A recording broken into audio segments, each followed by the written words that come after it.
I was better than LeBron James. I'm better than Jordan. I was the best to play every sport. Shut the up when you have the Holy Spirit speak. DC thing, the mumble songs, yeah, baby. That bad motherfucker right there. You don't know who you at, man. Yes, sir. Yes, sir. Man, it was a pleasure. Pleasure meeting you, bro. Delonte didn't grow up with much.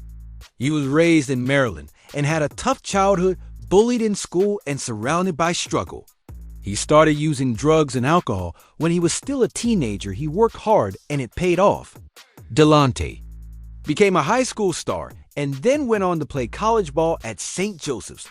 You know, every time I go down by the big shit down the southeast, they give me so much motivation and they don't even know it. He played alongside Jameer Nelson, and the two of them helped lead their team on a huge winning streak. People started noticing him. But what most people didn't see was the grind, how Delonte earned every inch of that spotlight. Here's his college teammate Jameer Nelson remembering those days. Delonte self-made. People don't realize he came in, he couldn't shoot. I mean, he was an okay dribbler. He just had a good IQ. Yeah. He was a dude that was in the gym till 1, 2 in the morning. All the time. By himself, working on the shot, working with our shooting coach, who was our assistant coach. We would practice against each other. So how Coach Martelli would do was it was no starting five in practice. Yeah. So we battle. We talking shit. We doing everything. It's like a war. He the point guard on this team.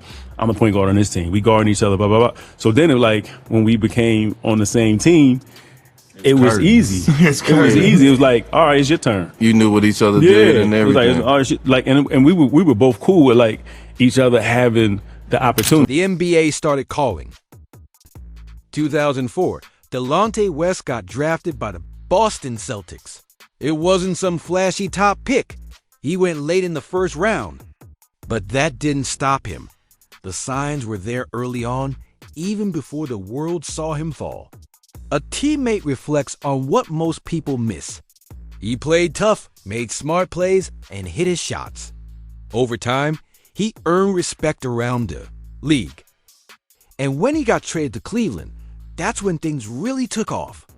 He became a starter next to LeBron James, one of the most high-pressure spots you can be in, and he held his own. When Delonte joined the Cleveland Cavaliers, he found himself in a dream spot, starting next to LeBron James during some of the team's best seasons. He wasn't just a bench player anymore. Delonte was known for his hustle, his defense, and his no-fear attitude. One of his best games came in the 2008 NBA playoffs, where he dropped 27 points against the Washington Wizards to help Cleveland advance. In fact, during that playoff run, he averaged 10 points per game and often guarded the opposing team's best perimeter scorer. Whether it was scoring, passing, or locking up his assignment on defense, Delonte gave everything he had, every single night. And that's part of what makes his story so tragic. Delonte was struggling deep inside. After some emotional outbursts and strange behavior, the team made him meet with a doctor. That's when he was diagnosed with bipolar disorder. Delonte never let the label define him. What others saw as a disorder, he saw as a gift. Basketball, for some it's just something to do. For me, it's been a lifestyle. Living a life with mental illness, they call it. I like to say mental superpowers. Basketball always was my escape. It helped. Explain the mood swings, the sudden lows after games. He had to fight every single day. Behind every game, every shot, there was a battle going on inside. And sometimes, the smallest moment could trigger a deep spiral. There's been times where, a missed shot or lost game can turn into a spiraling, snowballing depression to where it took me hours just to leave the gym. Then came the turning point in 2009. Delonte was pulled over while riding a motorcycle in Maryland. Police found 3 loaded guns on him, including a shotgun in a guitar case. It shocked everyone. He was suspended and placed on probation. Despite the arrest and media attention, Delonte still believed he could turn things around. I'm happy that this matter is finally resolved and behind me. I want to thank my family, my friends, and all my fans, my teammates, and the city of Cleveland, and especially my legal counsel, who's done an amazing job of supporting me and just standing behind me through this rough time. The off-court incidents were starting to pile up, and they played a direct role in accelerating his eventual exit from the league. Around the same time, he started clashing with teammates. Oh, it got real one day. So Delonte West is playing Von Wayford ones, right? After practice is over. This practice is over. We all in the locker room, so I'm still kind of on the court. Some guys in the weight room, some guys in the locker room. So I'm kind of watching them play ones. Man, it's getting heated too. It's getting heated. So Delonte check up. I don't know what happened before this, but the check was so hard. He tried to knock his face off. He said, check from this close. Nothing less. This close, the check was full blown to his chest. And so he was like, come on, man. And so Danny right there too. So man, I kind of watching it. You know, Von they battling for minutes. So they playing ones. Right. So, all right, it happened again. He scored on him again, checked again. Boom! I'm talking about he hit him hard. He hit him hard in the face. He getting hot. He getting scored on. He getting hot. He was like, man, I ain't about to do this, dog. So he walk off. Like, I can't do this. And then we like, Dad, you gonna quit? So he like, man, I don't want to do it. Man, I ain't about to deal with this bullshit, right? Things got tense in the locker room, and his role started to shrink.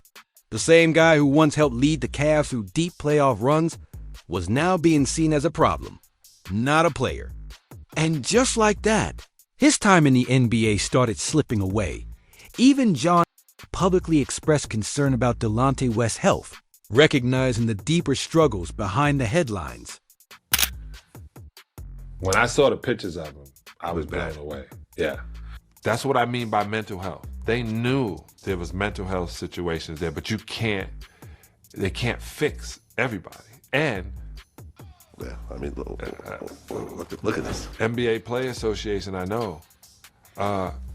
Is it that way he wants to be?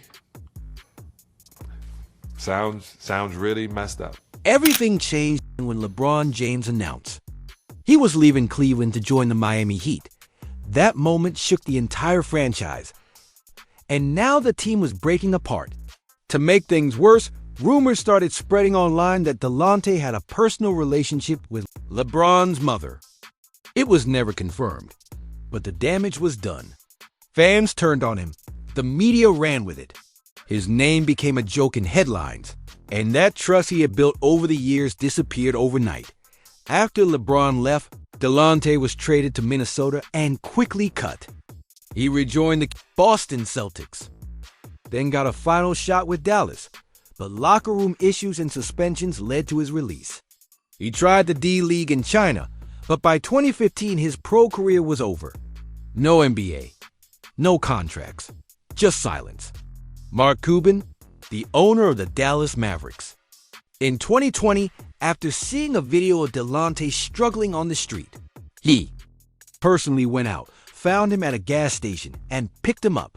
He helped check him into a rehab center and made sure Delonte got medical care and support. For a little, while things looked hopeful, unfortunately, that peace didn't last. Right, because I thought we had him. I thought we had him turned around. You know, we sent him down to Jason's place down in Florida, and it's like a farm, Jason Williams, and you know, he's making progress, sending pictures. Dante's emailing me, and I'm like, oh yeah, we're getting this. Then Dante throws his shit over the fence, disappears. We bring him back again, making progress. This is it. Same shit. Only so much you can do. Mental illness is real. It is real, and you just don't wish it away. You don't just rehab it away. You know, I've got other friends, you know, Tanya, these other people that I support and help. You want them to get help, but some things you can't help on Over everything. the next few years, Delonte was seen back on the streets, this time in Virginia. Videos popped up again of him panhandling, talking to himself, or being stopped by police. In 2024, he was arrested for trying to break into a car and for violating probation. Then came the scariest moment of all. In June 2024, Delonte was found unresponsive and had to be revived with Narcan after an apparent overdose. His mugshot went viral again, and it was hard to look at.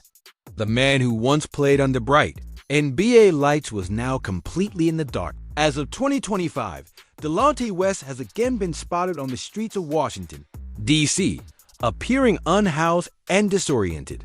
Reports say he recently checked out of a Florida rehab facility where he had briefly been working, attempting once more to rebuild his life. It's easy to look at Delonte West today and just see the fall. The arrest, the photos, the broken life. But if you zoom out, what you really see is a man who was fighting battles long before he ever stepped onto an NBA court. He didn't fall because he lacked talent. He fell because he was sick, and the league, the media, and even the fans didn't know how to handle it. Mental illness isn't something you fix overnight. And in Delonte's case, it cost him everything: his career, his image, and almost his life. But through it all, he kept trying. And that's what makes his story not just tragic, but human.